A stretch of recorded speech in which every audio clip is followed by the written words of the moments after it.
Hello. Good evening. So this is the Week 8 preview, as per usual, sticking with our naming schemes. This week we are going to be just looking at the teams instead of doing a cast.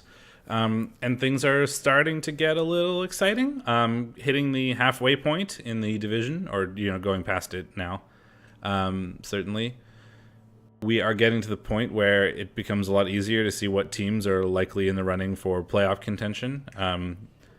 It is in the fresh divisions, 9A through 9E. There is only one spot available. You got to be at the top to grab that spot. But so it's a bit easier to see in these divisions who is likely to take that spot, certainly. So we can probably start commenting on that now. So I guess we can jump right into things, and I will pop up the Blood Bowl. Here we are, now that we are small. And we're looking at the schedule for 9D for this week, because it hasn't, or last week, I guess, because it hasn't actually been rolled yet. We are missing one game to have been played. No, that's a bye. You can see Buffget Bills have left the division. It's an admin's call. You can see right there. Have they? Oh, okay. Never mind then. So this could get rolled. I mean, then. I was talking to... I saw the admin talking, saying he was going to roll it within an hour. So. Okay, no. There you go. This is what this week's results looked like.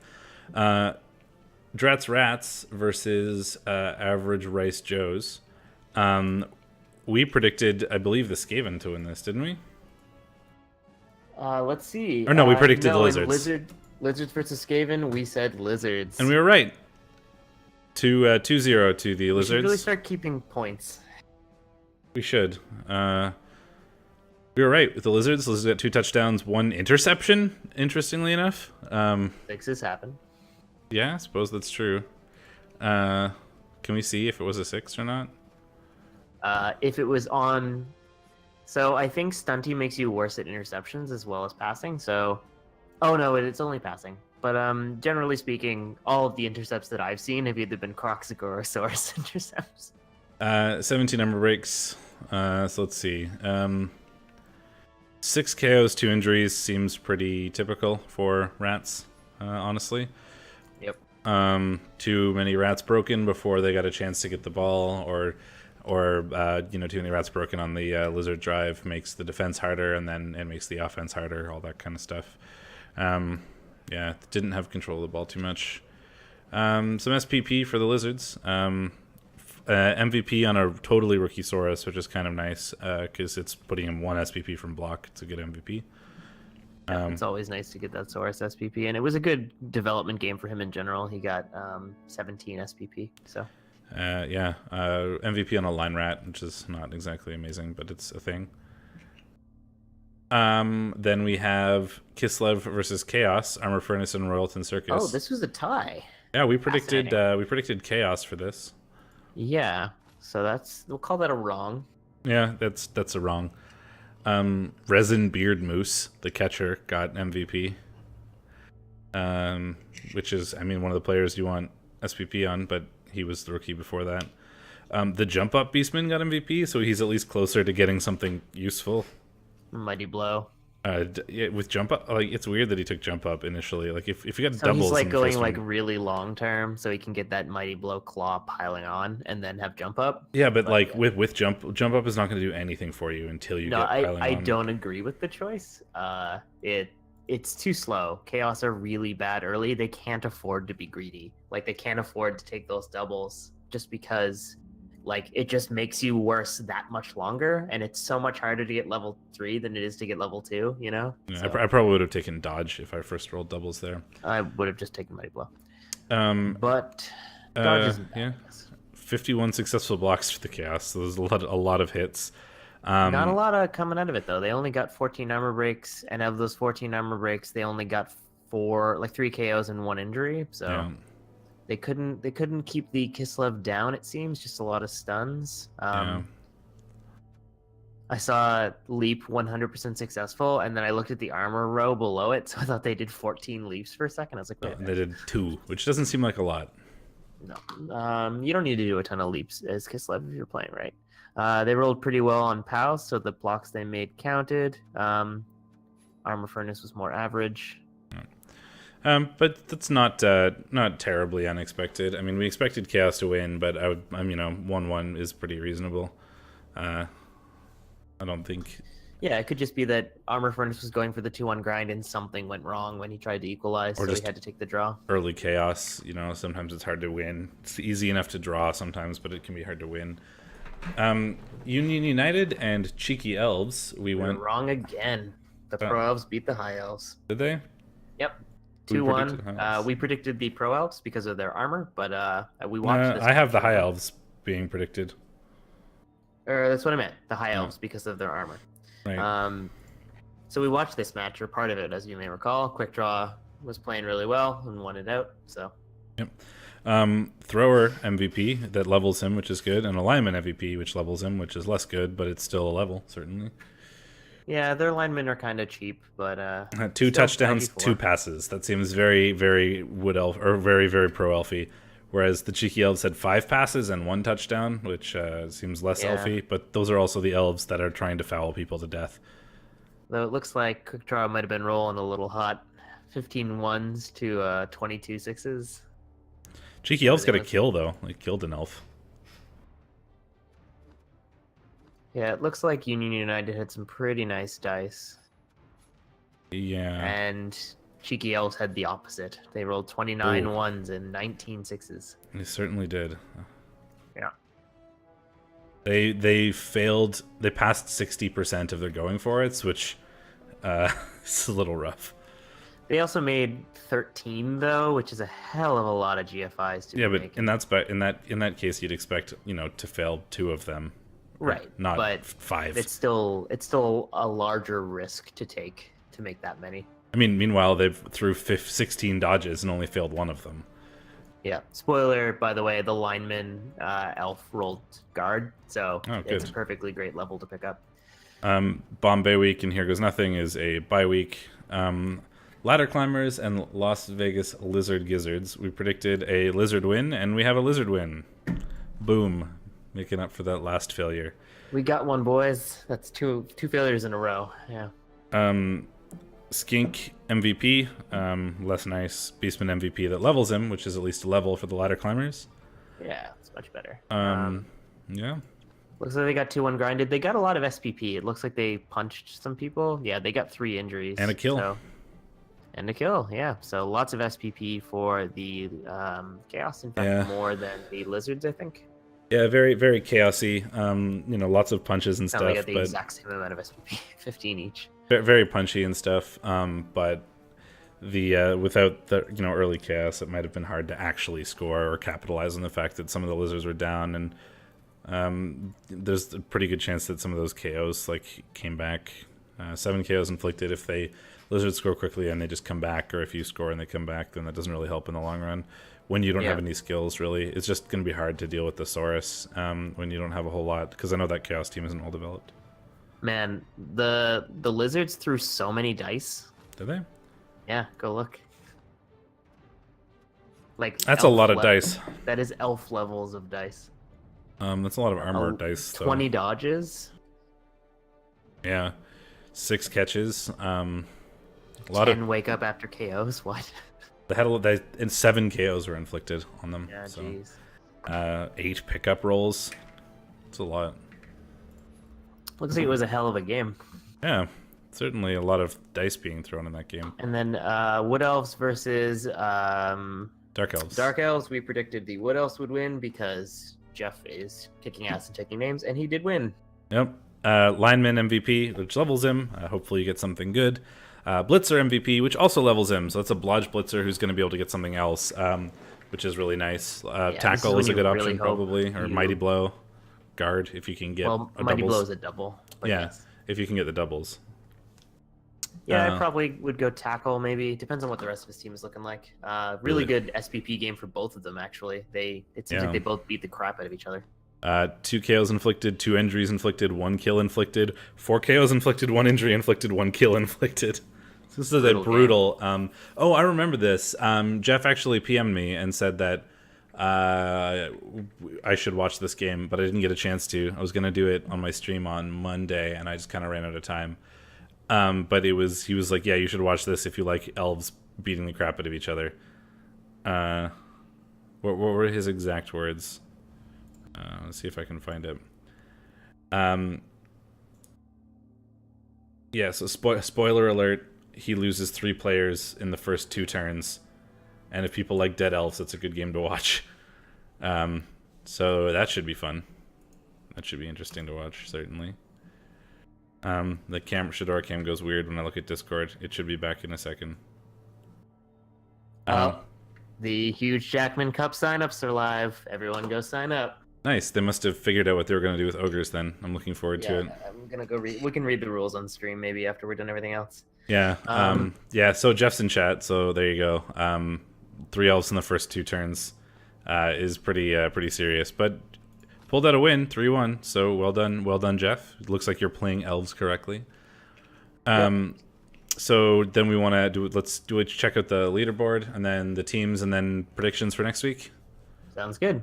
Leaderboard. Currently, unsurprisingly, Jeff is sitting in first with 6 wins and 1 loss. I know who I'm predicting in the Rotter's path to the really good playoffs. Good result so far. Actually, I did a little bit of work on this.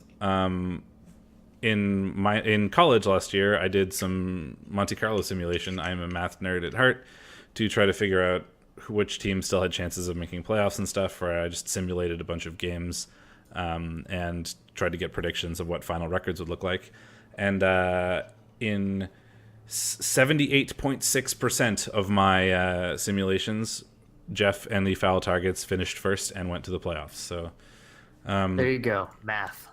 Not totally locked up yet, but certainly a good chance. The other teams that I believe have a reasonable chance, Average Rice Joes are right up there, number 2, 4 wins and 3 draws. So they don't have any losses yet, but if they can pick up some wins, they can certainly charge forward.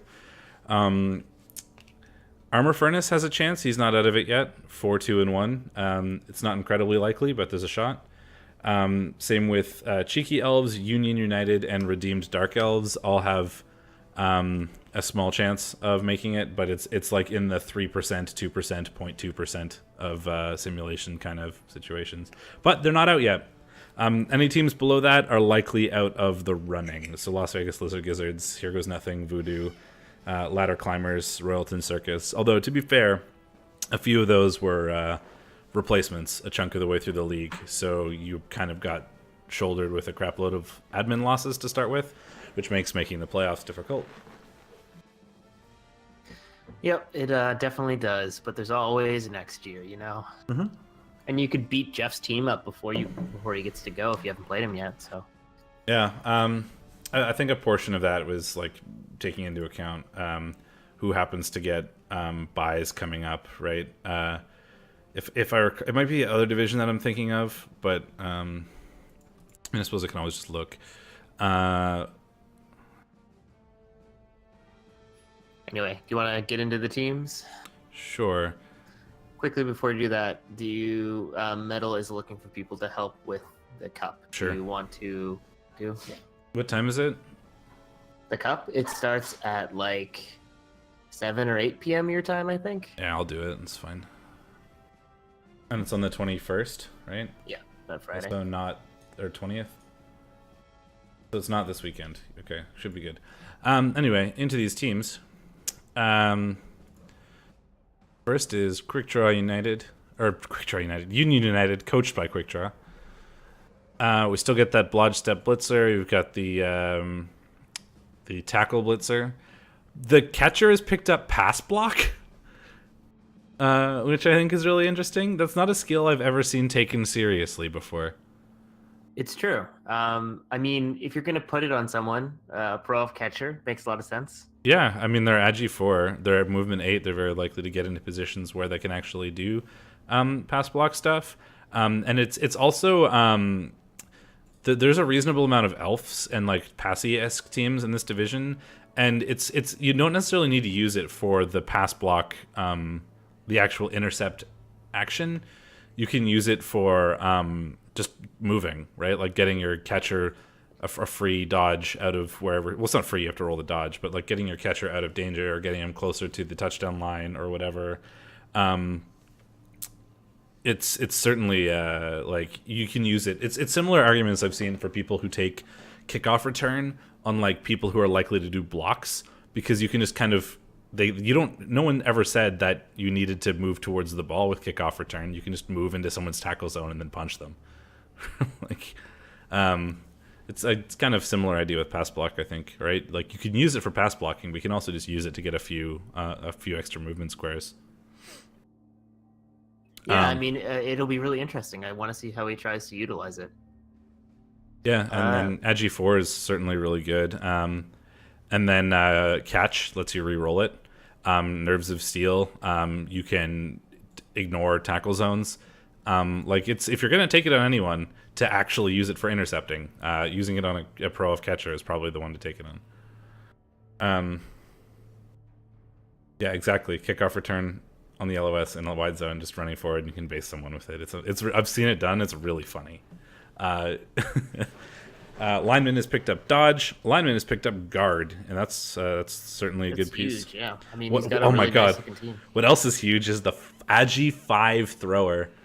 I think he had this last week because I don't, but maybe not. Maybe I'm thinking of someone else. But yeah, obviously, Agi 5 throwers are disgusting.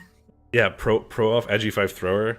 Throwing to all the elfy nonsense. Yeah, like if that pass block dodge catcher picks up Agi 5, we're gonna see a repeat of the pro elf team in oh god, what is it? The pro elf team that made the playoffs last season, like Tribute Urbana or whatever, where like it was just 2-turn touchdowns every turn because they had an Agi 5 thrower, Agi 5 catcher, just like hurling it down the field. Done. Off, yeah, it was really dumb.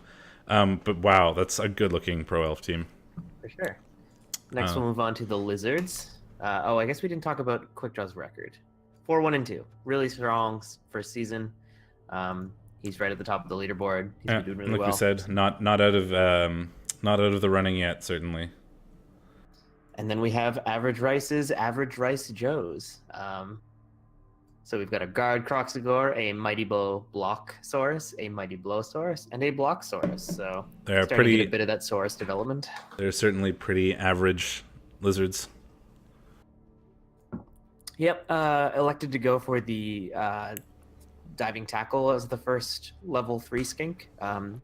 Sidestep diving tackle is really gross if you don't immediately die, at least. If your enemy can't roll POWs and doesn't have block, then it's really hard to get rid of.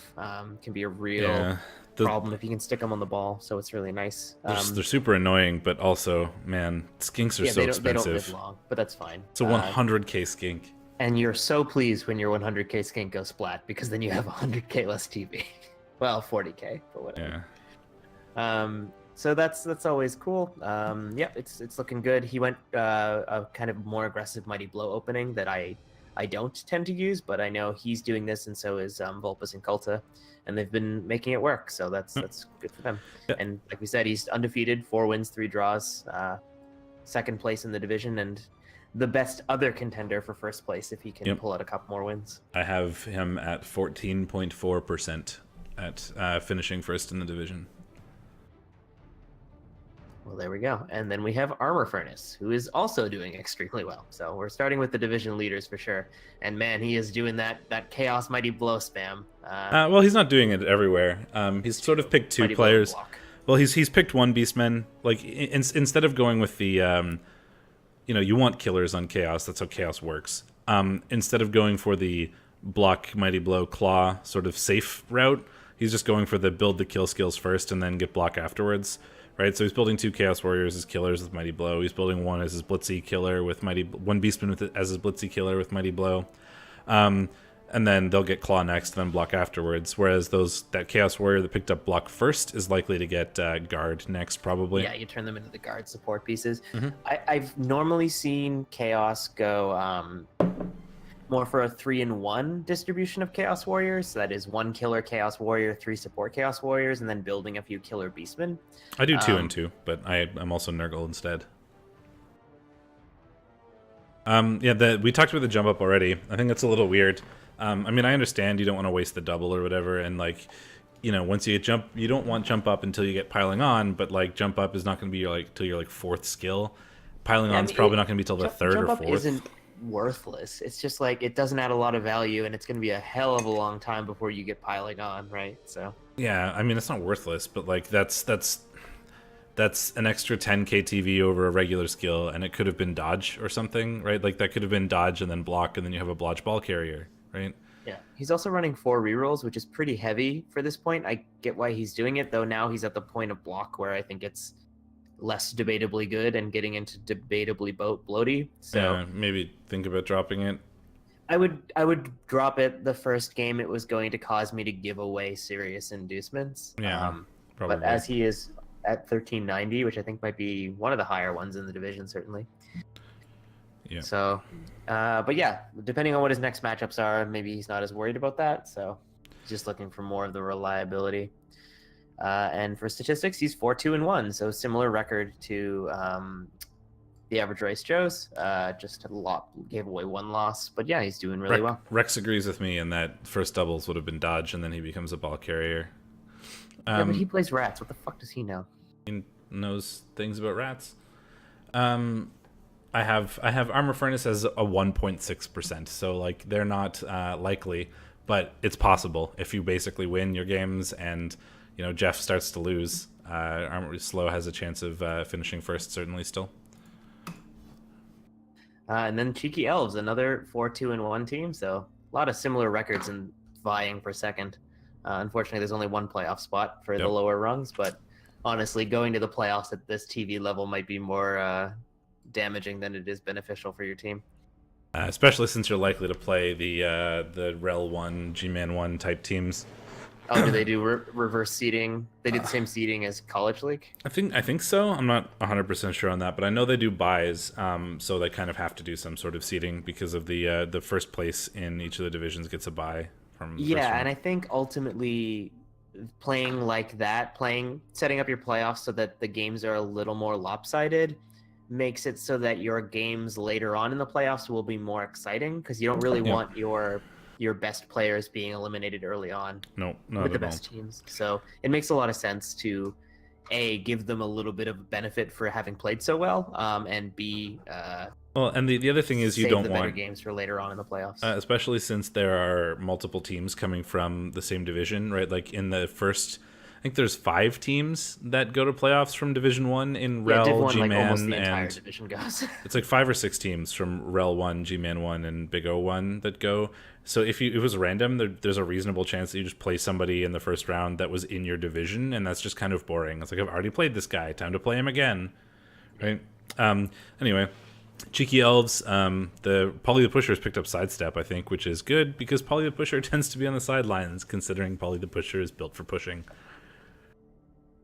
Yep, it's a good pickup for sure. He's got a plus movement, plus agi. Plus agi on the lineman isn't ideal, but high elf linemen tend to live a bit longer than most linemen, and he's already got some developed line meat. He can put like wrestle and block pieces on the line pretty happily, so yep, it's not too bad.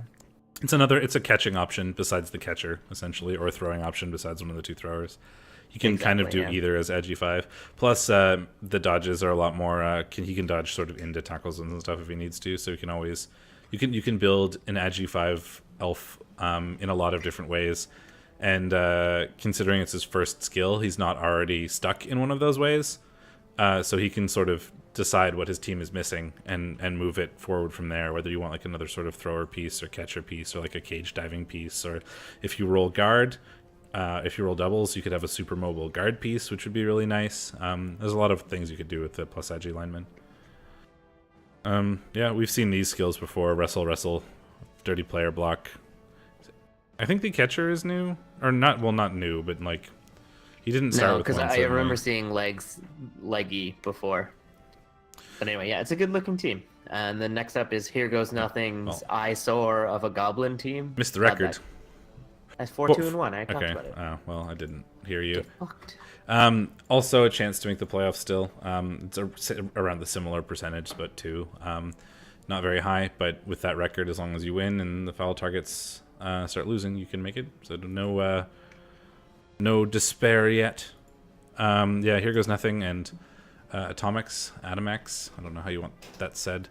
And the bright yellow gross goblins. Yeah, it hurts a little bit. He's got some really good levels. I think we talked about this before, but grab on the Fanatic is really nice. He's got a block troll, which is a nice double. Yeah. Plus, Agi Goblins can dodge anywhere in a 2+. Fuck you. Yep. He's sidestep spamming. They're also really good for throwing players if you try to do one turns, because the landing becomes much easier. Yep. Yob is good for a reason, it turns out. His guard goblin, which is a really nice pickup, is MNG'd, but is otherwise fine, so that's good. He's got a dirty player and a diving tackle goblin, so lots of little development. Some really annoying goblins. Like the sidestep goblins are annoying, the guard goblin is annoying, the diving tackle goblin is annoying, and the agi goblin is especially annoying. Like this team, like they're goblins, but man, I would not want to play them just because it's like it would be so annoying the whole time trying to play this team.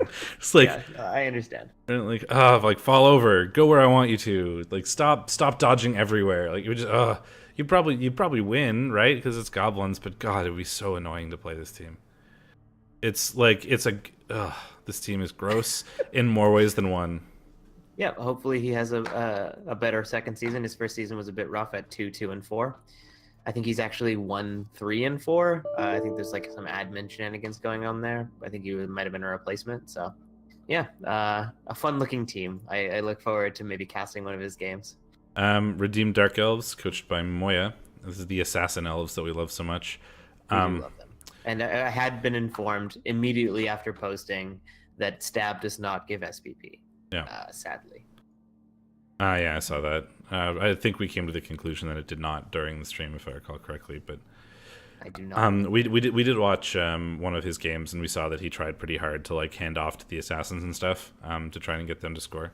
And it passed off. It worked out. He's got a block assassin. He's had that for a bit, but you know that is how you get the levels there. Runners, we saw that the runner had picked up Nerves of Steel before, but now he has kickoff return as well. Extra mobility to get towards that ball.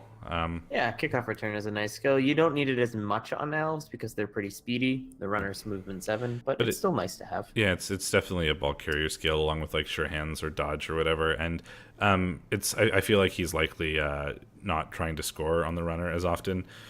I mean, he probably does if you need to, but like he wants to score on the blitzers and he wants to score on the assassins. So like getting that runner close so that he can make handoffs easier, right? So that he doesn't have to run as far to the ball, can pick it up, then move over to where the assassin or the blitzers are and hand it off. Like just the extra few movement squares makes that a bit easier. Yeah, it's really nice. He took jump up on a blitzer, which I find is odd, as the witch elves already have jump up when you get them. Yeah. So I don't find it super useful to have that as a skill. I would have liked to see more tackle or sidestep. Or dodge to make them dodge. Right? I don't know how I forgot dodge, but yeah, more blodge. Dodge spamming is the way to do it. Having only one dodge piece is a bit different. But that blodge piece has catch, which makes that thrower, the receiver, yeah, or that runner dumping off to the blitzer pretty likely. Agi 4 catch with Nerves of Steel dump off is like a pretty likely dump off into that blitzer's hands. It is for sure. Yeah, no, it's an interesting strategy. That way you don't have to worry about cage dives or people getting at the ball carrier as much because you just throw it off to the blodge piece and then run away with it. I kind of want to watch the game he played against Jeff. I don't know if I'll get a chance to do it on stream, but next time I'm not doing anything, I might just try to cheekily watch it quickly because I want to see the assassins stab elves, and with so many dead elves, it should be interesting. 11 casualties inflicted for his team so far, so they're certainly causing pain.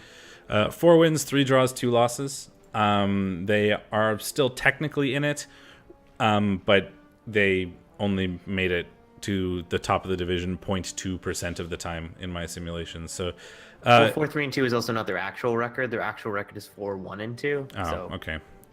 There's that's some of the pre-game stuff. So we have to keep that in mind. Is that right? There was a preseason, so. Yeah, right. But yeah, with the losses, it's pretty unlikely that he'll finish first, but it's possible. Yep. And next up we have Leazar's Lizards. Las Vegas Lizard Gizzards. He's got a block plus movement skink, very nice, and another block skink. 2 block skinks is really great. Yep.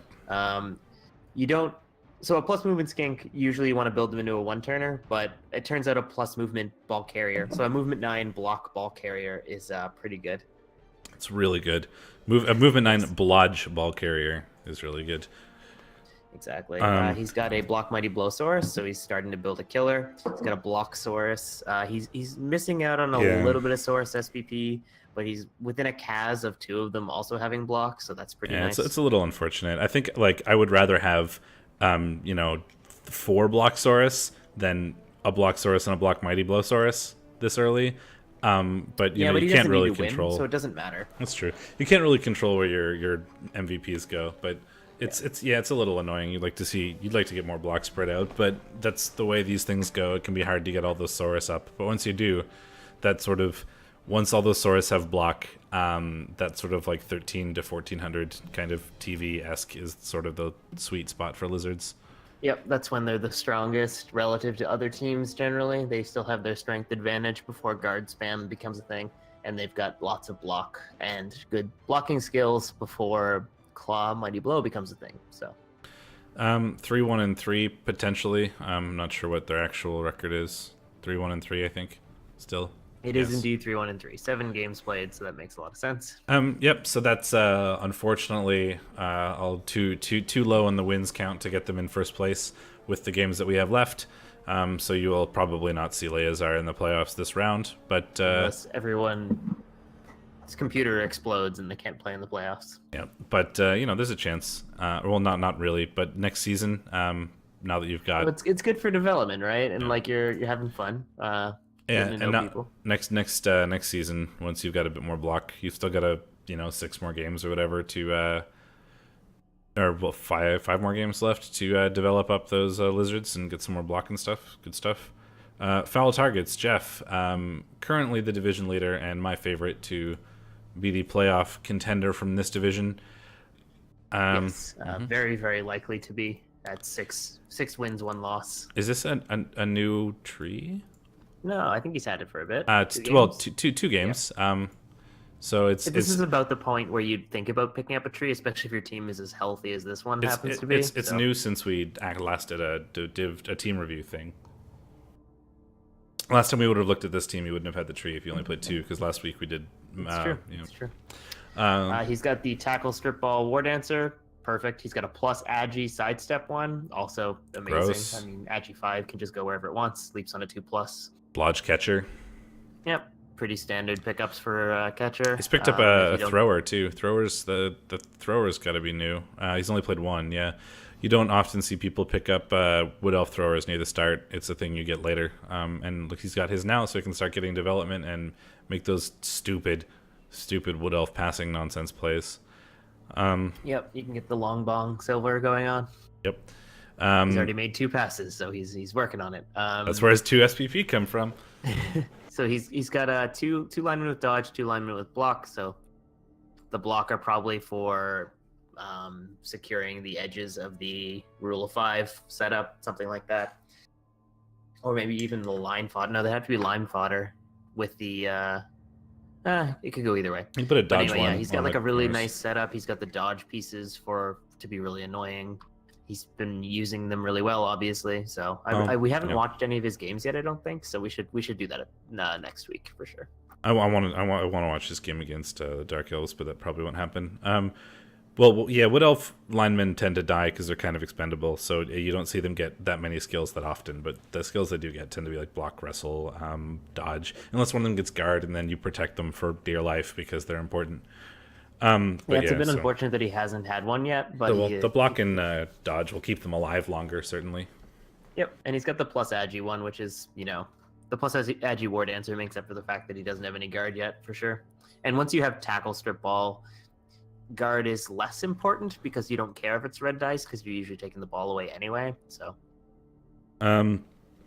next I think is Voodoo. Yes, Voodoo, who does not have his bye week yet, so he's going to get 13 more SPP. So This isn't super useful to review now, but we'll do it anyway. He's got a guard lineman, which is super nice. Speaking of linemen with guard on elf teams, one of the blitzers has blodge tackle, which is nice. One of them just has tackle. He's picked up a third blitzer, it seems. This is the team that got... Or no, that was a different team that got beaten up really bad, right? There are two really battered Dark Elf teams. I think this is one of them. Witch Elf is nothing yet. Not a whole lot of levels, but there's some SPP coming his way, so it's hard to say anything about it right now.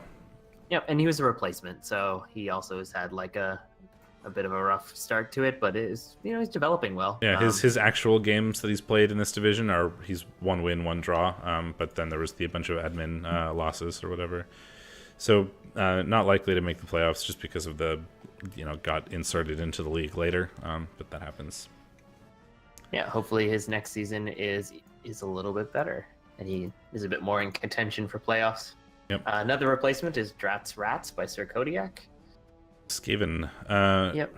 Got a wrestle and block gutter runner and wrestle lineman and a kick lineman. Yep, that's it. Not a lot to say there, but again, another replacement, so he doesn't have the most amount of SPP in development. Nope. But yeah, it's standard Skaven sort of stuff. Block and wrestle. 1 gutter runner for carrying, kind of, and 1 for tackling ball carriers. So he has a thrower, which not everybody takes. We're getting there. We'll see. Gutter runner's close to getting a second skill. Nothing on the Stormvermin so far, which is disappointing, but hopefully we'll get there. Ladder Climbers by SB3K. Yeah, another replacement. There's so many replacements in this division. Yeah, well, otherwise you end up like 9E, where there's 3 bye weeks every week. Yeah, for sure. Got some levels. He's gonna have a Mighty Blow Chaos Warrior. That's nice. Block or Mighty guard. Blow, even.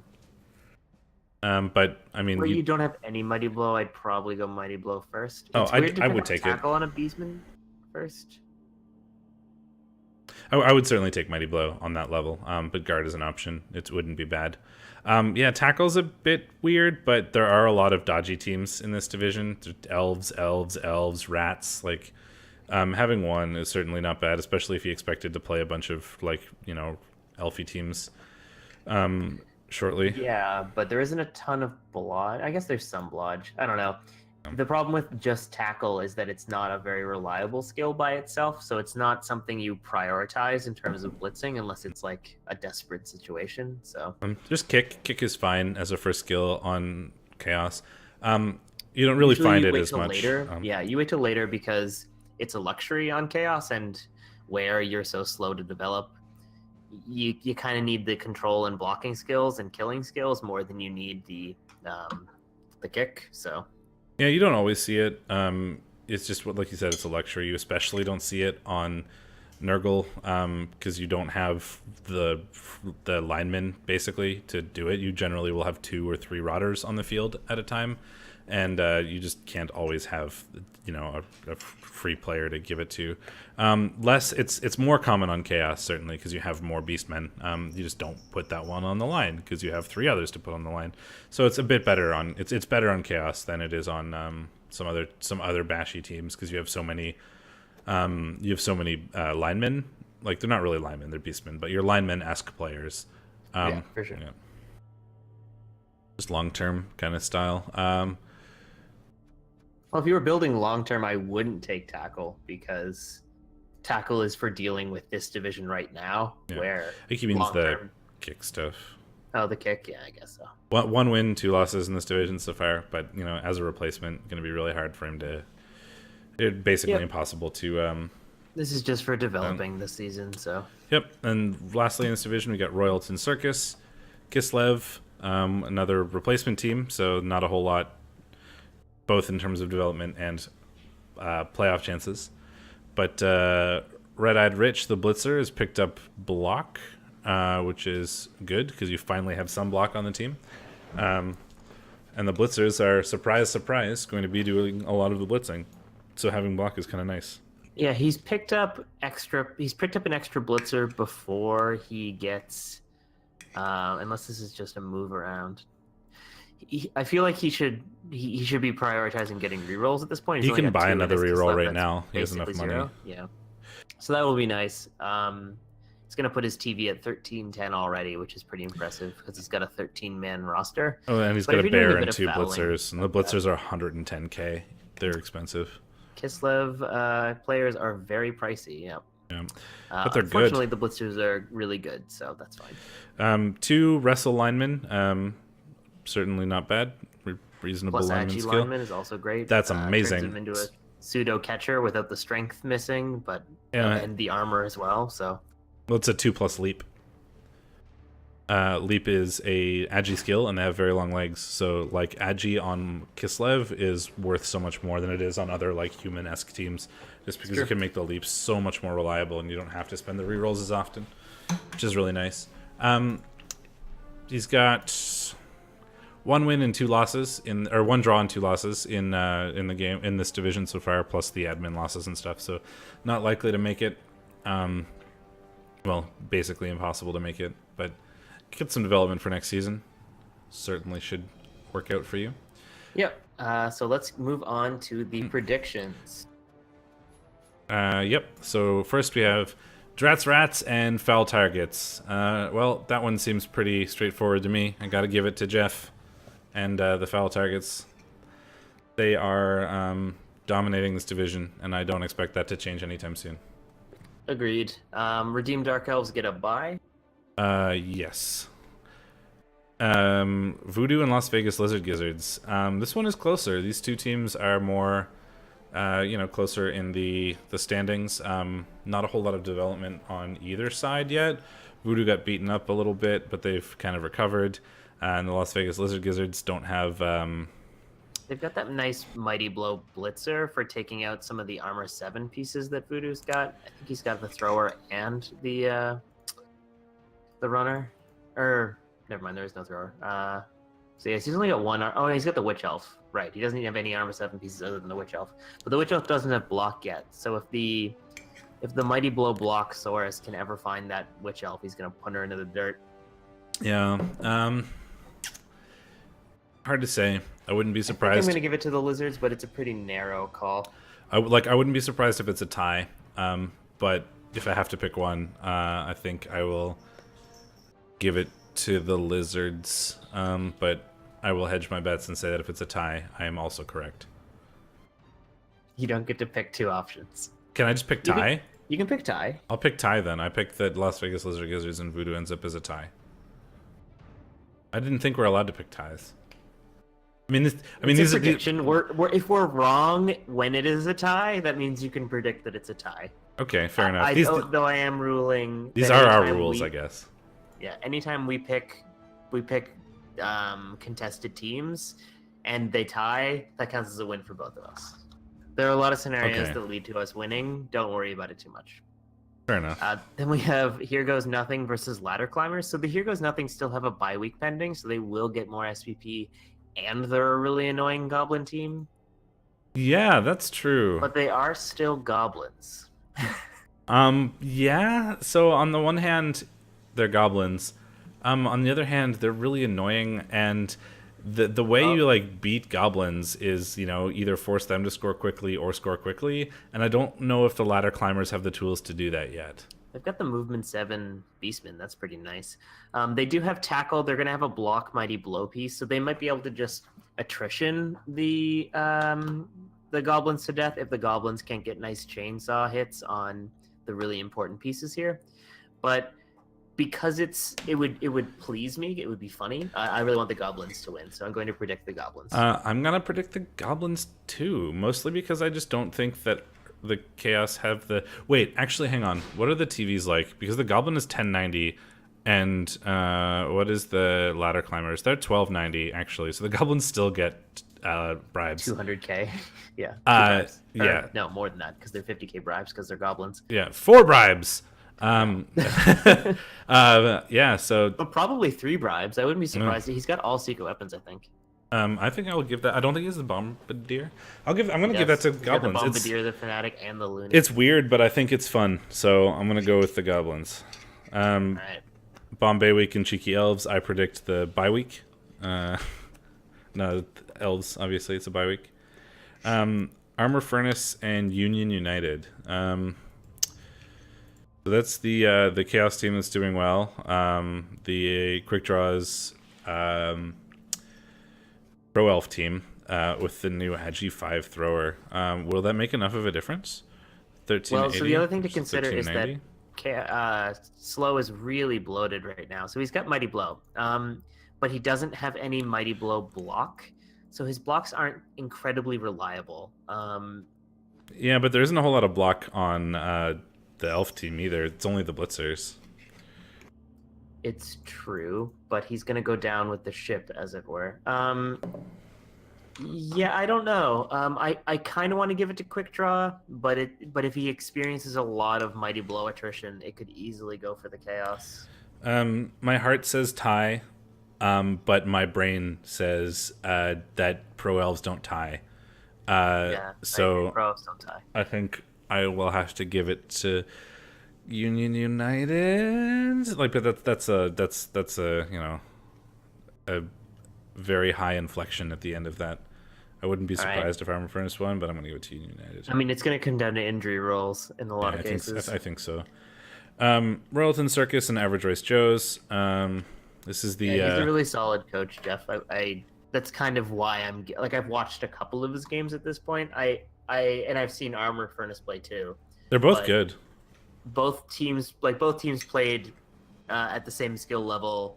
Chaos is worse at this skill level at this TV point than pro elves are. So it's going to come down to whether the pro elves can score a bunch before they lose too many to that Mighty Blow, and I think they probably can. Get 2 or 3 ahead and then explode. I think they probably have the tools to do that now with the Ag5 thrower and the catcher. Do they have any ball removal tools? They've got a tackle blitzer, but there's no dodge. Well, they have a.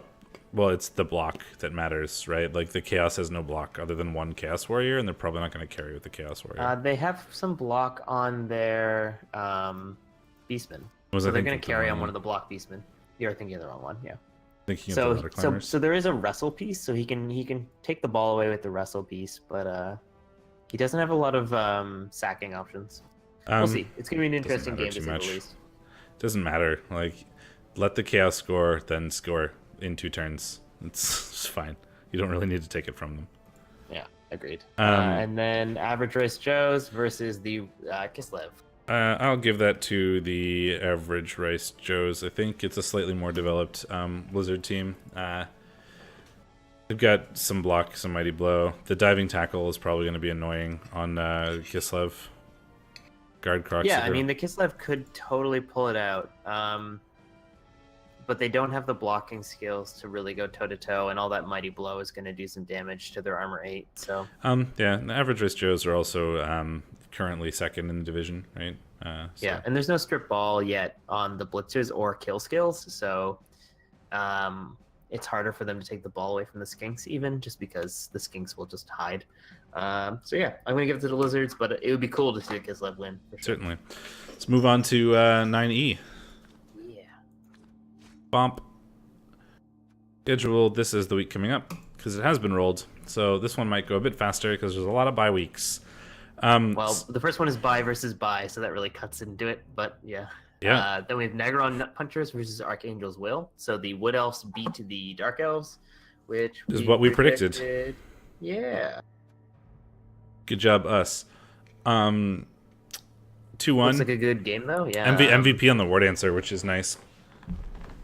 Because that's a level for him as well. The Blitzer's name proves to me that you're right, that whatever red word list that Cyanide has, it is incomplete. Yeah, cock rip dong smash. So dumb.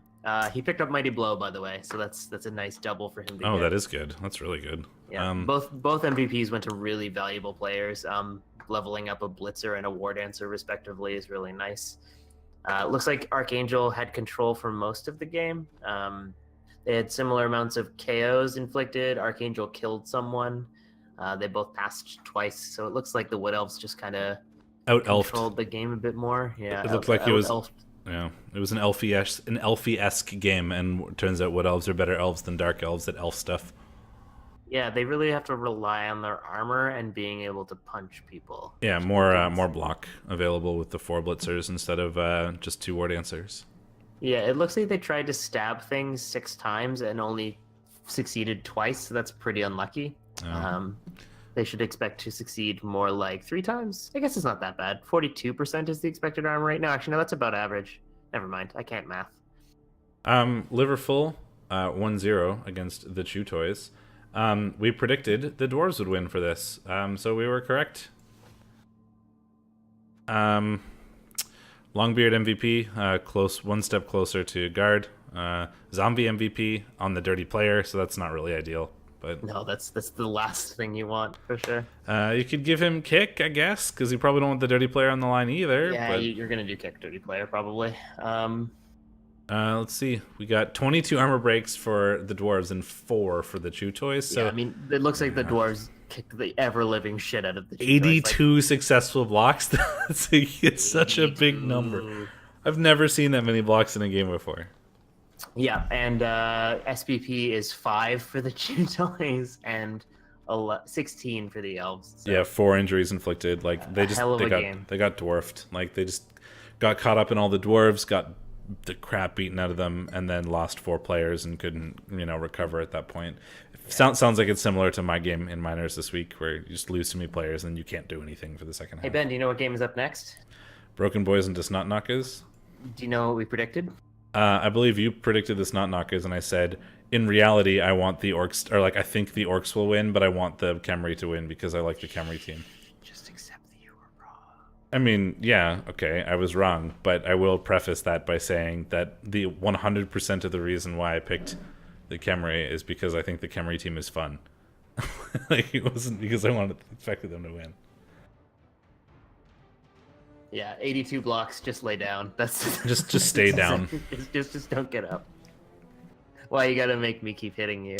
Yeah, 2-0 for the Orcs. Blitzer MVP on a player that already has Mighty Blow, so that's great because he's gonna get either tackle or piling on.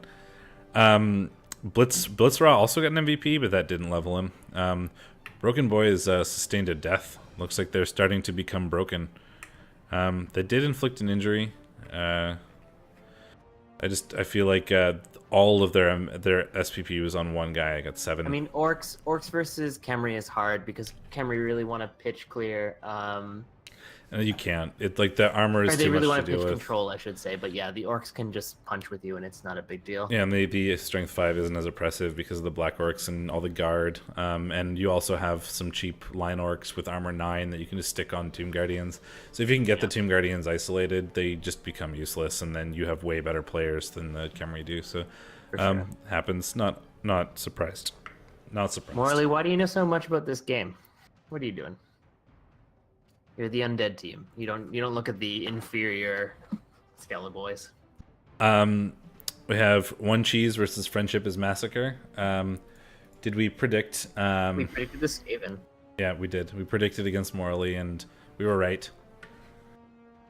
One Cheese, the Skaven team, doing really well. MVP on the Gutter Runner. MVP on the Skeleton for Friendship is Massacre. Oof, well, the skeleton is your foul piece. That's what you take skeletons for. So he's 1 SPP away from Dirty Player. Yep. Apparently, it was a super close game. Yeah, the Gutter Runner has Wrestle Strip Ball and is close to a 3rd level. So really hoping for that 2 heads pickup at this point. Yeah, 2 heads plus Agi. Tackle. Like that. Let's see. Yeah. I'm gonna pop by the bathroom. We'll be right back. Sure. Looks like One Cheese had the ball, sort of had the game more in their hands for more of it. But according to the chat, it was very close to being a 1-1.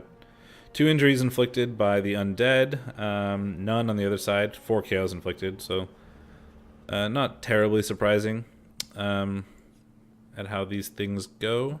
This is the part that shows me how this game went. Is that, most of the time that One Cheese had the ball, it was just in his opponent's half, whereas most of the time Friendship is Massacre had the ball, they were in their own half. So bye week, so I predicted that the Gods of Metal would win against the bye week, and I was correct there, so score another one for me. And since Shadorra's not here, I'll just say to all of you that he predicted the bye week to win because he's stupid, and therefore I am clearly winning. And he can't contest that because he's not here. Lastly, we predict Wood Elf versus Lizards. We predicted the Lizards would win, I think. Yeah, we predicted the Lizards would win, and well, we were wrong, I guess, technically, in that they tied. Skink MVP on an injured Skink is certainly not nice because he's... Oh, yeah, the player was not found. He got fired, so I was going to check to see if he got fired, and he got fired. Catcher got MVP. He already has block, so that's good. A good level on a positional, or good MVP on a positional. 2-2, 1 pass, 2 passes. 4 armor breaks, 2 armor breaks. 75% of the game, so this was just like Wood Elf. It's a typical Wood Elf game, I guess. Yeah, I mean, the Wood Elves wait to the last minute, leap into the cage, punch the ball away from the Skinks, steal it, and run away. 2-2 is pretty impressive, though. Like, there was a lot of scoring going on in that game. There's for how few... The 48 blocks for... yeah, I mean, it looks like the Lizards did horrible on blocking or injury dice. Well, let me see here. Yeah, they took 40. The Wood Elves took 48 blocks, but only sustained 2 KOs and 2 casualties. So every armor break caused... Oh, wait, no, some of those were on dodges. Yeah, so there was only 4 armor breaks. Like the armor rolls for the Lizards did not go very well. Although you can't really tell from the dice log because the dice log for armor is broken. Well, you can tell that from the CR boys. The CR boys made 72% of their armor rolls when you'd expect them to make 68%. No, 58%. So well, like it's the armor rolls that you made, right? So some of those are on Skink or Blizzard armor, and some of them are on their own armor. No, yeah, it's kind of weird, but I think it's actually mostly on his own armor.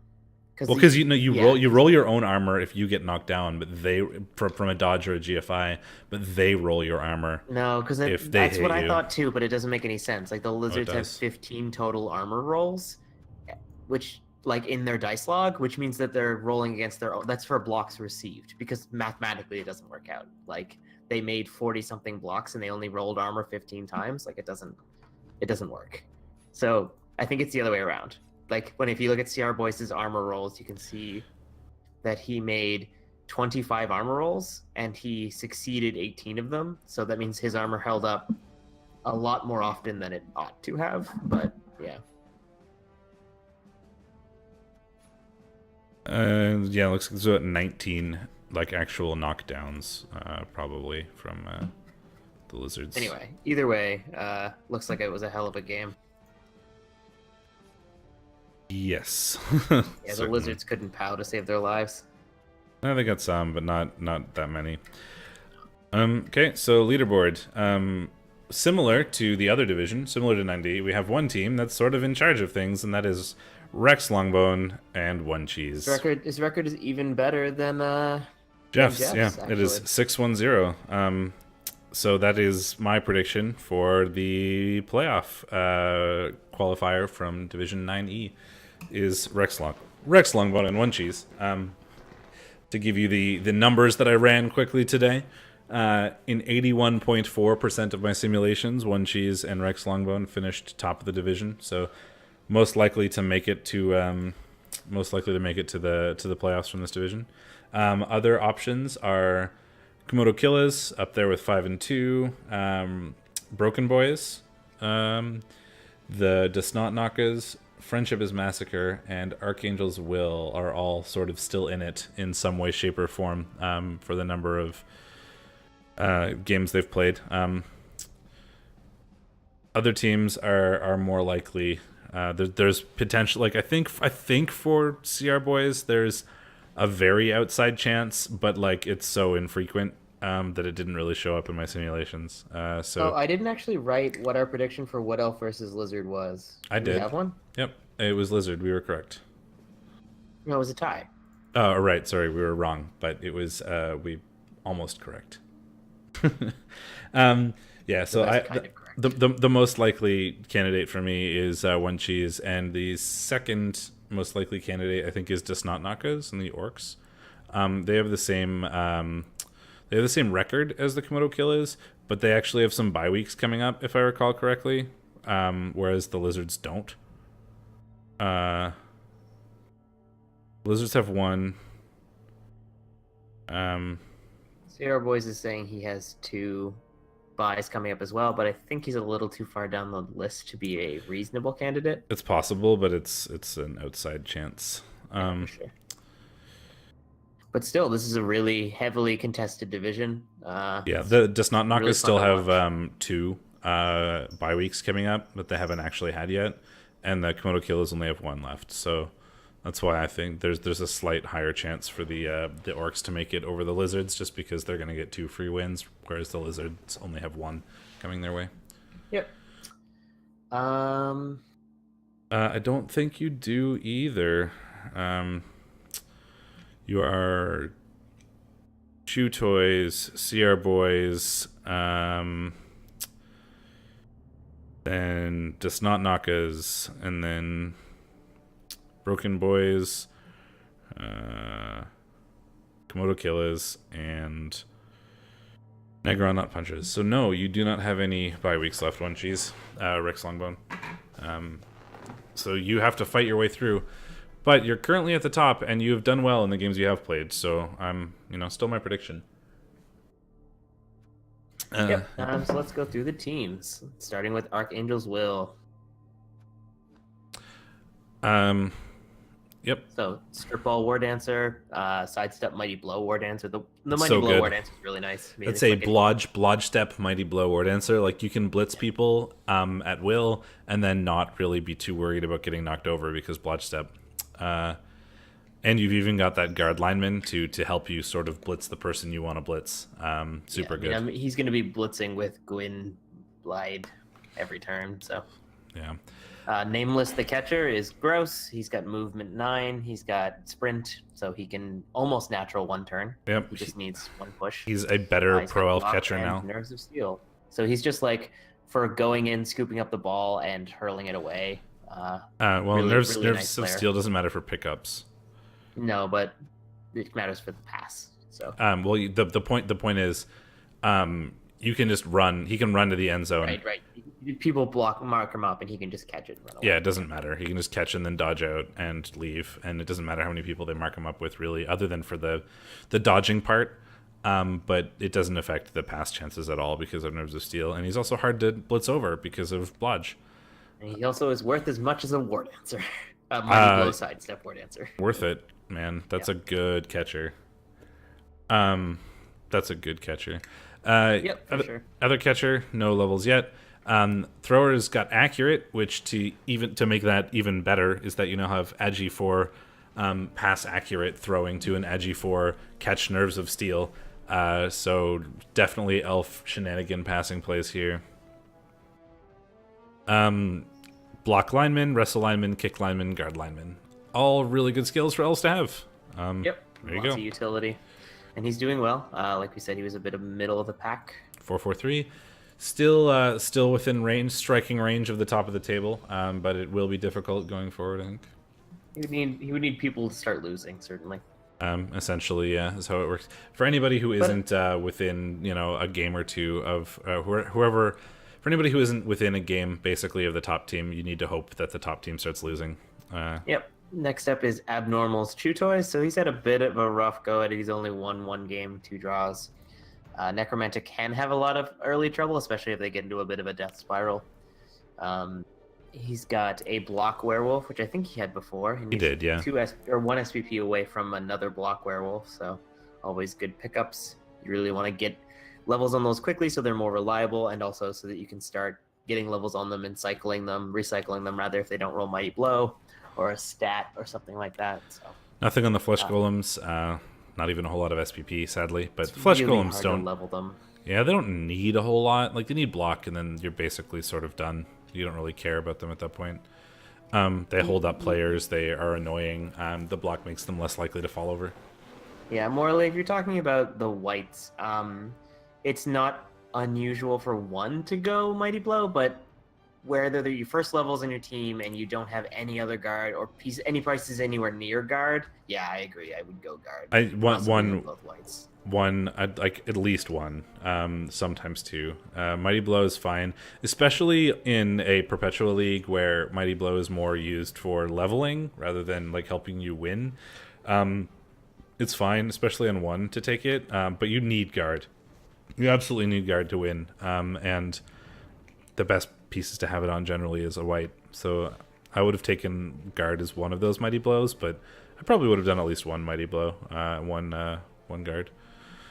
Yeah, I think they can't afford to be unless you have some guard elsewhere. Like if you've got a zombie that rolls double, or if you've got a guard ghoul, or if you get some early flesh golem SPP, I think it's more debatable. But to build them both as killers early on just is ambitious. It's greedy. It's greedy, right? and it's not going to win you games. Yeah. No, but it's greedy, and that's what it is, right? You're just going for the get development rather than the get wins. It happens in Eternal League sometimes, and that's what everyone was going and for. like I mean, if you're already down wins and you know you're not going to the playoffs, it might make sense to pick up the kill skills just for better SPP later on. But yeah, It's going to make things rough in the meantime. Not a zombie. The zombie has kick, and Bone Diddley the zombie has dirty player.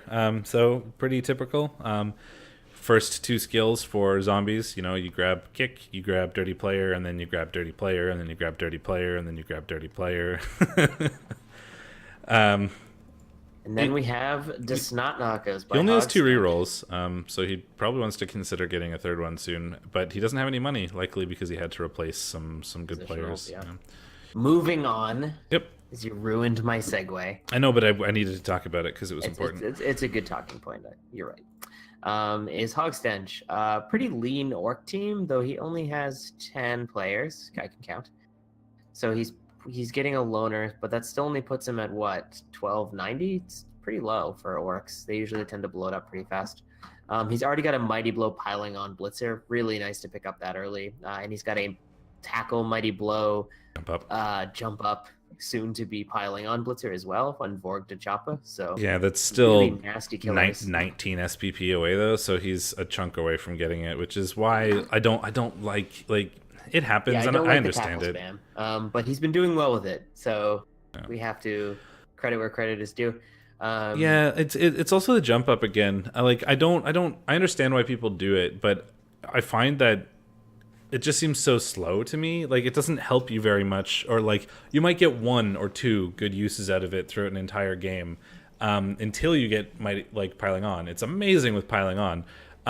It's less good on killer players until you get piling on, and it just takes so long to get there.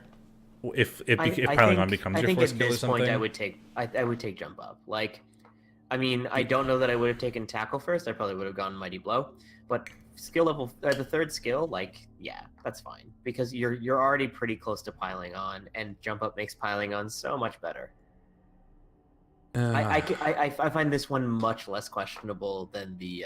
I think I would have taken guard over over jump up. And I understand you don't want to waste. Well, I would have taken guard on. I would have taken guard on the 1st skill instead of tackle. But that's fine. There's some elves. I understand the tackle. This league, he doesn't need the guard. There's not a lot of other bash coaches for him to fight. He's not being outstrengthed by anyone. Like Necromantic, he's outstrengthed a little bit by Undead, but not a lot. I just have sort of a weird irrational hatred towards jump up, I guess, and we'll leave it at that. Block on the thrower. It's just it's a double, and it's not a useful double until you have other skills. So people take them because they roll the double, and they're like, "Cool, I have a double. I'll take it now." And then it's just not as useful as other doubles would have been. Is useful, not until you have other skills, though. Your only movement 6 pieces, having jump up sometimes is really nice. Just because you're on the floor doesn't mean you're not a threat still. If your blitzy players are on the floor all the time, then you're not doing it right. The block thrower, which is fine. He's slightly more reliable to actually carry the ball on now because he has block. He's still a slow line orc because he's with less armor, but he at least has sure hands, the ability to pass it to one of those blitzers with the free reroll, and he doesn't fall over as much. The blitzers based on the skills he's chosen, so it doesn't matter so much as long as you have block, and as long as you have the sure hands thrower to pick it up. You can hand off to a blitzer and carry it that way. You don't the only skill that really, the reason why you carry on orc blitzers is because movement 6 block rather than skills or whatever, whereas your other carrying option is the thrower, which is movement 5 no block. So one of those is clearly better than the other for ball carrying. And he has scored 11 blitzer touchdowns and 2 thrower ones, so I feel like he's doing a lot of handoffs or passes. Yep, that's how you play Orcs if you have a thrower, is you pick it up with the thrower, you hand it to a blitzer. You get the blitzers, the levels, eventually when you don't necessarily need the sure hands, or if you get like an agi blitzer or sure hands blitzer or something, you just fire the thrower, because they're an expensive line orc at that point. Guard Black Orc, so he's going guard first on Black Orcs, which you need to in this case because he has no guard on the blitzers.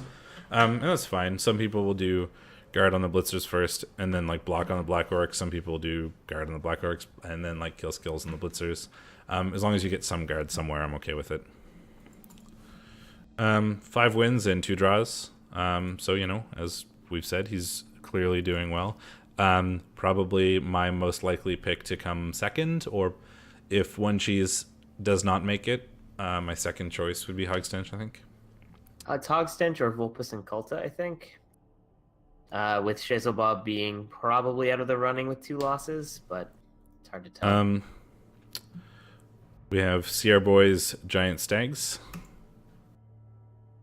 Got a tree. Is it new? Is it fresh? Yeah, 1 match played. So fresh and so clean. Movement busted lineman, which sucks. But it's a niggle. It's a niggle on the agi bust, or the agi plus agi. No. Oh no. I mean, he's so good. You probably just keep him. You do, but he is gonna die. Yeah. Yeah, you don't really need to get rid of this movement lineman. He can just go on the line because he still has dodge, so he's more likely to not die or whatever. So that's okay. Tree, you can start preventing attrition on some of these good players. If only you had it a little bit before and you could prevent the niggle on the catcher. If only. Strip ball word answer, nice, good stuff. Tackle word answer, also nice. You hope he picks up a double or something for Mighty Blow.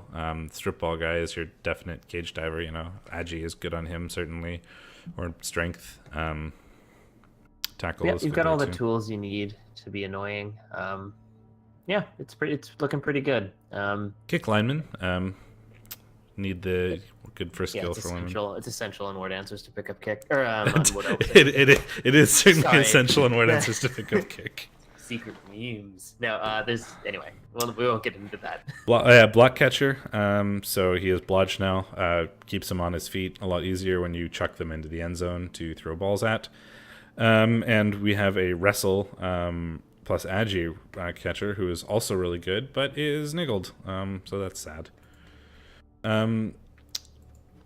We are at 3 wins, 2 draws, 2 losses. The 2 losses hurt a little bit in terms of finishing top, especially with how the top teams are basically undefeated right now.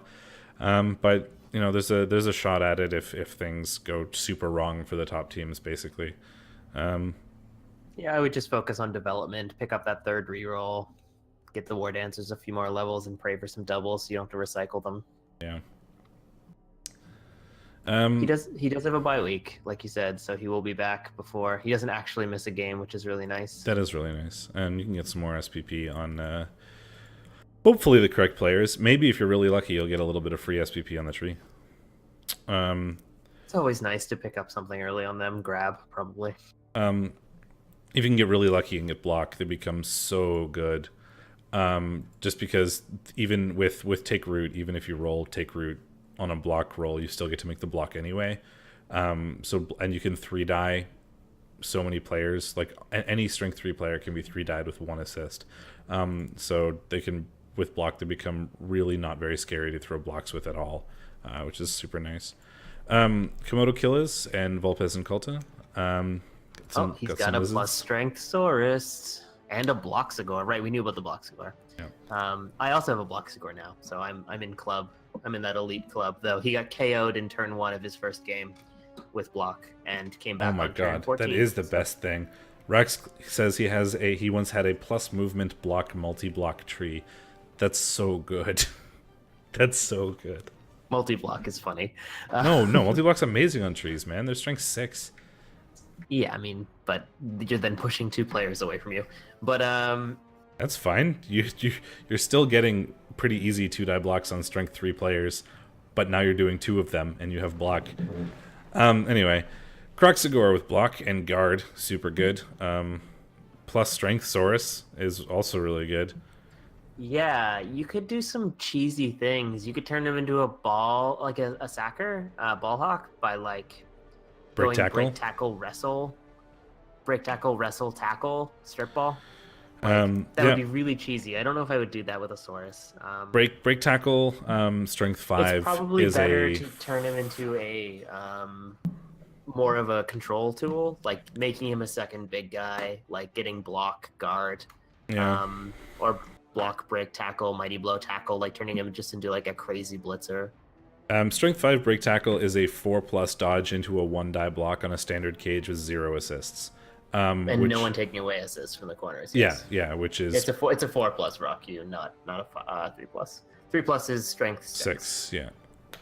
So it's good, and even we've talked about this before, but even if you don't do it, if your opponent is like an inexperienced enough Blood Bowl player to know that you could do it with like a 50% chance, and then with a reroll, if you had a reroll available, makes that even better. Can make them think twice about caging up like in more risky positions, like farther down the field or whatever. They might play more conservatively. It's like a psychological thing, right? It's a scary thing if they know it's possible.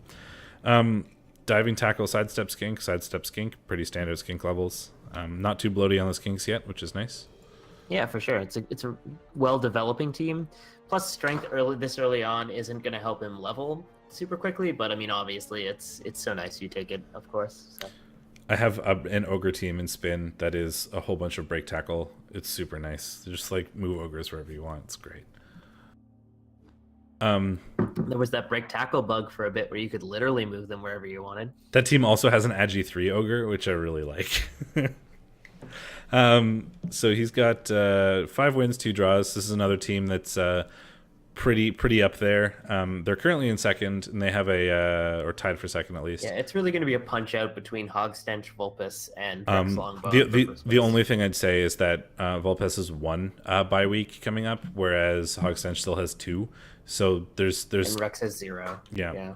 So it's slightly more likely for Hogstench to finish second than Komodo Kill is, and that's basically entirely because of 1 extra free win. Yeah, if he had won his game this week instead of tying, he would have been in real good spot to win. But I mean, obviously, it was a pretty crazy game. So yeah, God's Metal and McSkippy 454, the human team. Ogre with guard, Blitzer with guard, movement busted Blitzer kind of sucks. Got a sure hands Blitzer, which is kind of interesting. Although we've seen him use that to great effect. For ball recovery after you like blitzed something down. Yeah, well, he used. We watched a game where he blitzed somebody in their own end, basically, because he got a blitz and dumped a bunch of people forward, and then ended up blitzing the ball carrier. Ball carrier tried to dodge away and failed, and then the blitzer was just right there and used sure hands to pick it up and score instantly. So he's certainly used it to great effect. But when you have a sure hands thrower, you don't necessarily need it on humans, but he certainly used it well. Yep. He's got a guard mighty blow blitzer just for being a really annoying blocking piece. He's got, like we said, another guard, so 2 guard pieces. He's got a catcher level pending up, so I wonder what that is. Possibly block, possibly wrestle. Yep. Or you hope for doubles. Hope for doubles and get guard. Yeah, there's a couple of different ways to build human blitzer or human catchers for sure. Same with blitzers. Yep. They're kind of like there's a really gross. I think it's Richest T has a human team that's gotten so many plus Agis. Is that the one that's gotten so many plus Agis? They're basically elves with strength access. The Umis, they're like G-Man Div 1 or Div 2, I think Div 1. They got recently trimmed pretty hard by the Sages Chaos team, though. It's to be expected in that matchup.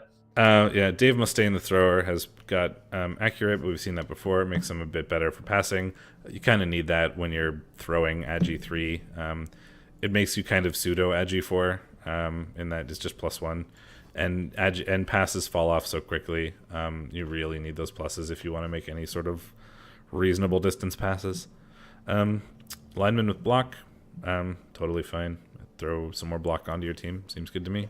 Developing nicely. He's got 1290 team value, but he also is sitting on 240k, so a lot of that is just like bloat that's going to go away when he picks up. He might take this time to replace this movement busted blitzer. I certainly would.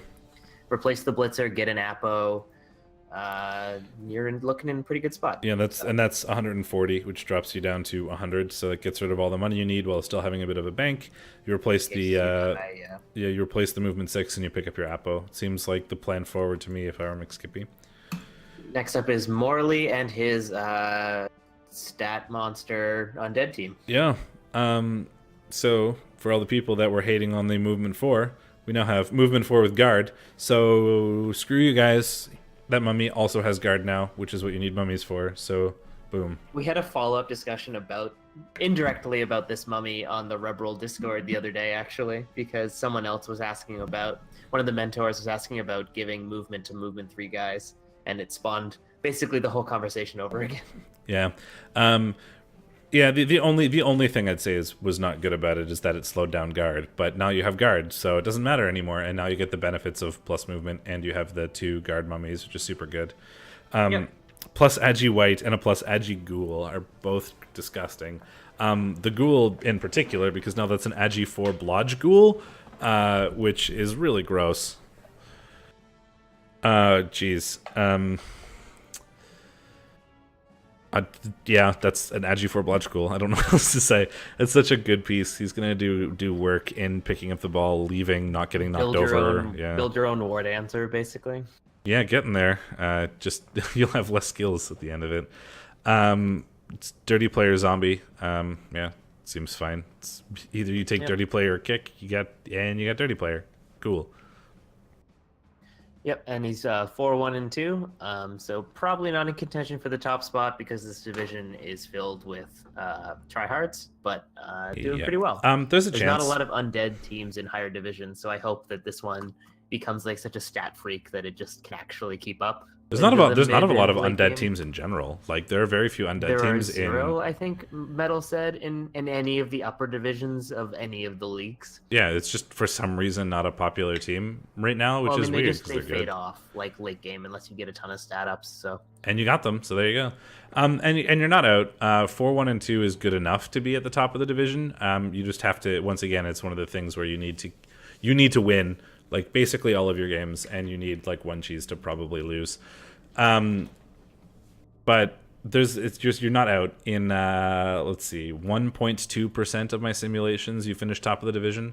So there you go. It's possible. I would certainly not be surprised with like a top 4, top 5 finish, but and it's not out of the running to get first. It's just pretty unlikely. Yeah, I mean, I'm currently top of my division for minors, and whoever wins the minors playoffs goes to the REBBL playoffs, and I don't want that. That would be devastating to my team, I suspect. So I agree with you morally. I don't want to go to the playoffs. Nagaron Nut Punchers are the next team. They are the really battered Dark Elf team that we thought we were talking about before. You're thinking awful highly of yourself there. Just because you're the top of division doesn't mean you're going to win the playoffs. Come on. I didn't say I was going to win. I just said in the event that I did, I would be kind of grumpy about it. Not that I'm not going to try to win. I'd like to win. That'd be fun. Yeah, you got to make the playoffs first, son. You're like 5th. Come on. Yeah, no. Keep up. Nemi Nomi is a gross piece, plus Agi and block. I think he had a plus Agi blitzer who died. Because I remember him having 2 plus Agi pieces. He did, yeah. And I do not see another one. So yeah, this is the team that we said last week that was in good shape to start looking good soon, but they had to recover from being down a bunch of players, and they're starting to get there. They're missing a blitzer still, but they were missing 2 blitzers before, so they're up to 3 now, which is they're catching up, and that Agi 5 witch is going to help a lot. So Archangel killed the Agi 5 blitzer, which was dead into dead for the Apo. Oh, that sucks. Bad luck for squids. Not a nice person. And you still got a movement busted lineman and a niggled lineman, which kind of sucks. But you just can't really probably fire the movement busted lineman. He doesn't have any SPP, and you're gonna have loners anyway. It's fine for him. I'd probably keep the kick one because kick is going to matter, and he's not going to be on the line anyway. Yeah, and you're not going to want him taking hits anyway, so it's okay if he's nickeled and he's armor 8, so it's not as big of a deal. I'd keep him, but the I'd only fire good him news at is 5. that Cock-Rip Dong Smash rolls double, so he has Mighty Blow now. So Yeah, that's it's not super as good good. as Agi 5, but it's pretty great. It's like getting the strength level ups is so key on elf teams, whether you can get guard or whether you can get like a Mighty Blow on a blitzer player. Like even high elves and pro elves and stuff, wood elves, if you can get a killer player, you want one, right? Like they can just help you. Even just having one can help so much in like elf matchups, elf mirrors, that kind of stuff. So it's amazing if you can pick one up. Broken Boys, and coached by Shazlebub, another one of the teams that has a chance to be top of the division, but is kind of unlikely. They need things to go their way to do so. 1.8% of my simulations had them at the top of the division. Looks like he lost a Team Guardian, as we were told, I believe. Not that it matters because he's got so many rookie Yeah. Team Guardians. Three at 0. We talked about this last time. Is that you'd probably rather have 2 Mighty Blow or 1 Mighty Blow and 1 Guard Team Guardians rather than 1 with Mighty Blow and Guard. But still good. Having leveled Team Guardians matters. But at this point, other teams are catching up, right? Like he was definitely able to sort of abuse his strength at the start of this division. But now that other teams are catching up in terms of team value and he doesn't have as much Team Guardian SPP as he'd like, it's making things a bit harder for him, I think. But he's got some nice blitz rows, 2 with Mighty Blow, and one of those has picked up tackle as well, so that'll certainly help in removing players. That becomes your primary blitz every turn. You're going to be blitzing with that one guy every single turn. Yeah, well, this is how blitz rows hog SPP for sure. It's a good looking team. He really needs to get some lucky Team Guardian MVPs, but maybe I'd honestly considered firing that second throw raw. It was a mistake. He bought it by mistake in the first place, and now that you have 13 players, I would get rid of it. You don't need that. If you really want to, you could buy a skeleton. You'd still trim 30k or 30 TV off your team, but you could trim 70 off by just removing him. And you don't really need to. I like having 13 players as Khemri because they are a combination of armor 7 and a team that likes to foul a lot. Yeah. But I would replace him with a skeleton, I think. Maybe not now. If you're planning on replacing him, maybe not right now because he only has 60k in the bank, so he might want to wait until after his next game to make sure he doesn't need to replace another Team Guardian or something. Yeah, agreed. But 5-0 and 2, so also a good record. I just think it's I think those two losses have been fairly recently. Yeah, his two of his last 3 games have been losses. It's just now that other teams are catching up, it's harder for him to abuse that strength as much. That now that other teams are starting to get some skills like guard and stuff. For sure.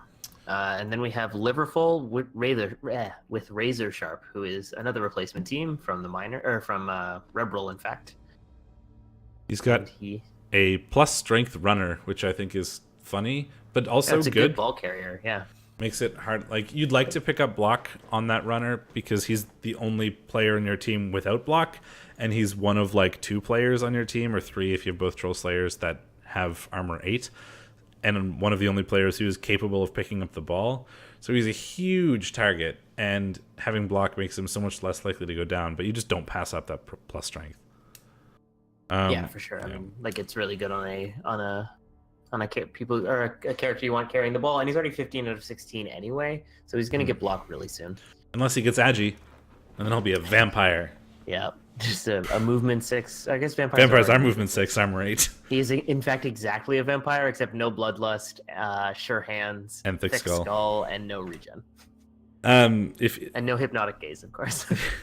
Yeah, that's a good strength 4. It makes the carrying so much nice. Yep. It's safer, but the block would be really starting. good. In one more more SPP, that block will make a huge difference. He went for dodge on the Troll Slayer. That's another player you often see them get jump up on because they are usually your piling on players. I like, but dodge is a safer pick. I mean, it makes him much harder to take down, and he's a target for sure. I mean, Troll Slayers are one of your only 2 armor 8 positionals, so they are often the ones that are going to get blitzed. And they're also your only way to until you get guard in particular. It's your only way to deal with higher strength teams. So those higher strength teams want to target them. So the blodge makes him way more unlikely to go down. And since he's frenzy anyway, you can often find yourself in scary positions if things don't go the way you want or you misplay or whatever. Dodge will help keep him a bit safer.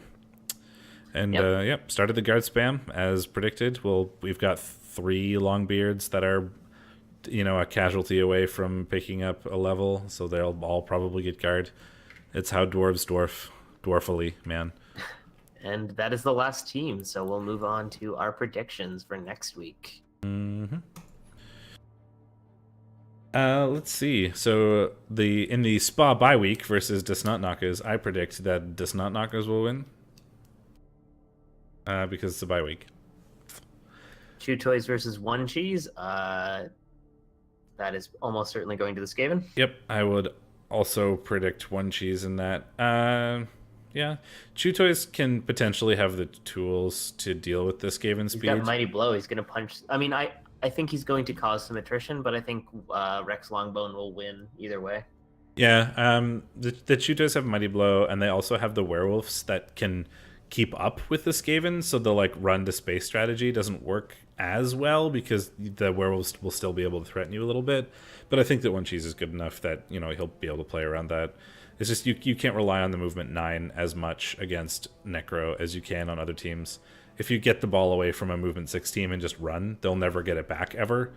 But if they have movement 8, they can at least keep you threatened, so you're less likely to be able to stall as much as you could against other teams. But yeah, this is a lot of talk to say that I still pick 1 cheese anyway.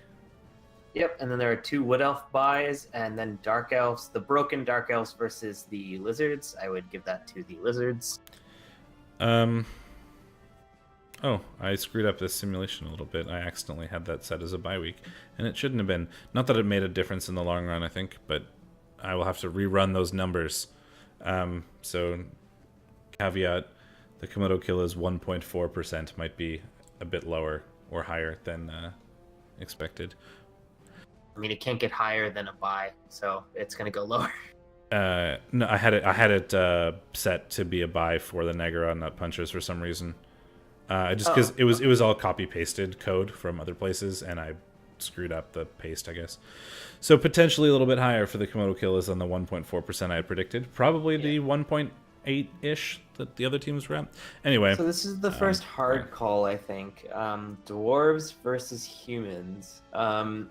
I think I want to give this to the Dwarves based on how I've seen the humans play. But if they abuse their plus movement, they could be really tough for Razor Sharp. Razor Sharp is starting to get guard. The humans also have guard at this point, though. They have 3. They have almost as much guard, but they don't have as much block in the blocking skills. Yeah. I think I give this to the Dwarves by a narrow margin, but I'm gonna predict a tie again. Oh, actually, yeah. If there was ever a game that was going to be a tie, it's this one. Predict a tie again. I think it'll be like a 1-1 tie. Yeah, I agree. It's either going to be a 1-1 tie, or it's going to be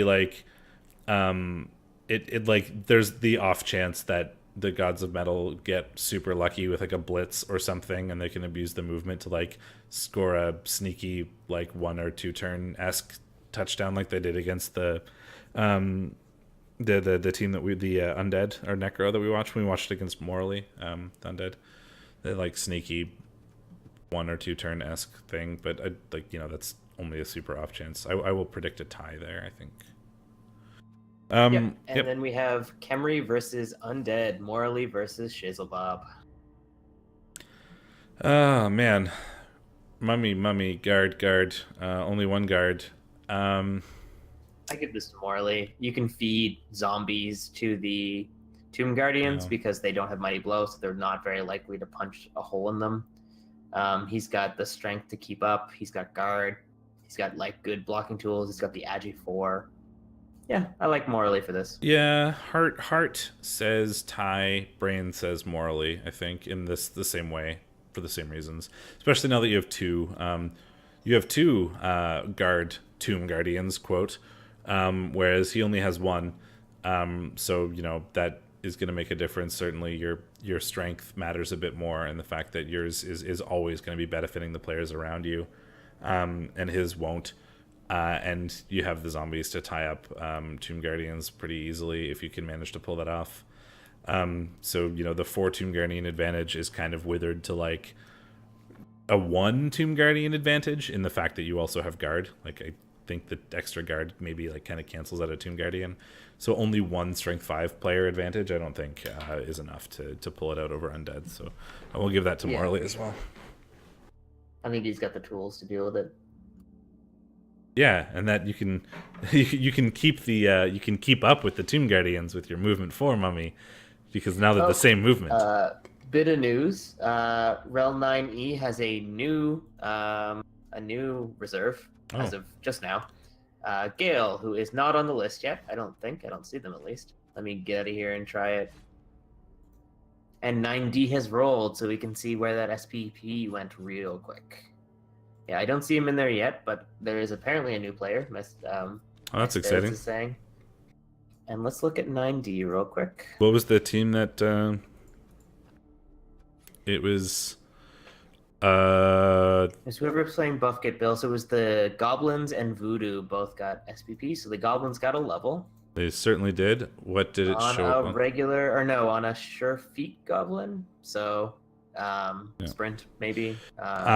Sprint, or if he's Sure Feet, he's using him to throw and be the like the 1-turn touchdown threat. So you do sprint, yeah. Yeah, you would do sprint, or you hope for plus agi. Plus agi would be so good. And Voodoo was the other one, right? He also picked up a level with the free SPP that showed up. And the 2 free levels. Gold is really nice because that means he can get 4th Blitzer. 4th Blitzer. Yeah, I guess you get the Blitzer over the Witch Elf. 2 lineman levels. So we hope nothing too exciting, but still. Yeah, we hope for guard, but probably not. So you'll get block or wrestle or dodge, standard sort of Dark Elf lineman skills. Yep, and the Bye team has a level as well because they got a tie, so they got some SPP. That's really funny. There's so many buys that they have a level in one of their linemen. Where is that? Goodbye, MyStay's team. Goodbye has a level. That's really funny. Oh God. Okay. So announcements, as Shadorra said, I believe the registration for the Huge Jackman Memorial Cup has gone up on the subreddit. It has. If you have not played in a one-day tournament before, would highly recommend it. Super fun. It's just about having silly nonsense Blood Bowl fun. The Huge Jackman Memorial Cup is in particular about big guys. You have to play a team that has a big guy on it. Some of the ones that have a ton of big guys, like Ogres and Khemri, have a little extra special rules, like restrictions about how many you can take. But basically the point is you get points in the group stages, not for winning games, but for doing stuff with big guys, like scoring touchdowns on big guys, or killing big people with big guys, or hurting other big guys with your big guys. I think you get a point for winning the game, but yeah, most of your points come from doing things with big guys. Yeah. So let's see. What did they decide to do with the Ogre team? Ogre teams are permitted to run all 6 Ogres if they so wish. All players can contribute points, but Ogre teams cannot claim the 2 bonus points for a big guy scoring the most SPP on the team. Additionally, they suffer the same penalty to total points scored that Khemri do, up to a maximum of -5 points for all 6 Ogres. So what they did some sort of minus points for taking all of them. So Khemri is, I think, the same way. Before they only let Khemri take 2 Tomb Guardians. Now they're letting them to take all 4. All 4 players can contribute points, but at the end of the 3 matches in a round, you must deduct 1 point per additional Tomb Guardian after the first from your total score. So if you run with all 4 Tomb Guardians, you will take -3 points, basically, at the end of your games. And Ogres is the same, but it's -5 if you take all 6 Ogres. I like this. Undead teams are only allowed 1 mummy. 2 is optimistic, but incredibly broken. Yeah. Existing teams must nominate one of their mummies and burn it at the stake. Retire it. But yeah, it's a super good time. Generally, you play a whole crap load of Blood Bowl games that have 1-minute turns over the course of a day with stupid rules. Winners get stupid prizes, etc. and they're not really stupid. You get like REBBL mugs and stuff if you win, but it's super fun, and you get a chance to play against people you normally wouldn't get a chance to play against. So if you're at all interested in some silly nonsense Blood Bowl fun, I would highly recommend signing up for the one-day tournaments if they happen to fit in your time zone. I believe this one is sort of America's friendly. The last one was sort of Europe friendly. This one is more America's friendly. So considering this is REL, you guys are mostly in America, or Americas anyway, like North America.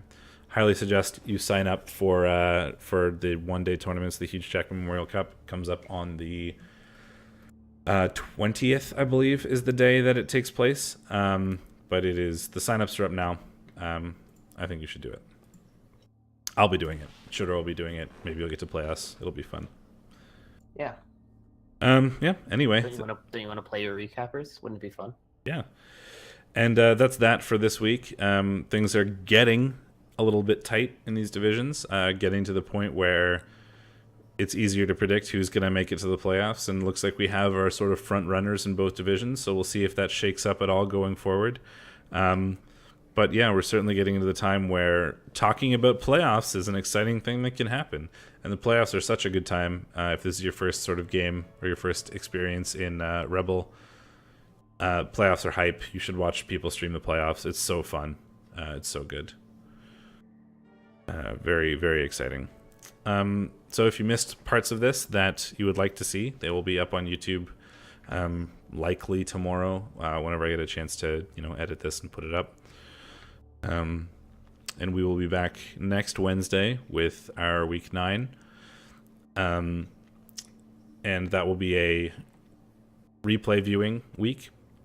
So if you have any particularly interesting games this week, and I know there are a couple that we said would be interesting to see, make sure to PM us so that we can take a look at those next week. And we'll see you then. Yep. See you next week, guys. Have a good one. The hype video is the real prize for playoffs. The Herringsword hype videos. It's true. That's all we all want. Well, I've been Steakmittens. And I'm Shadorra.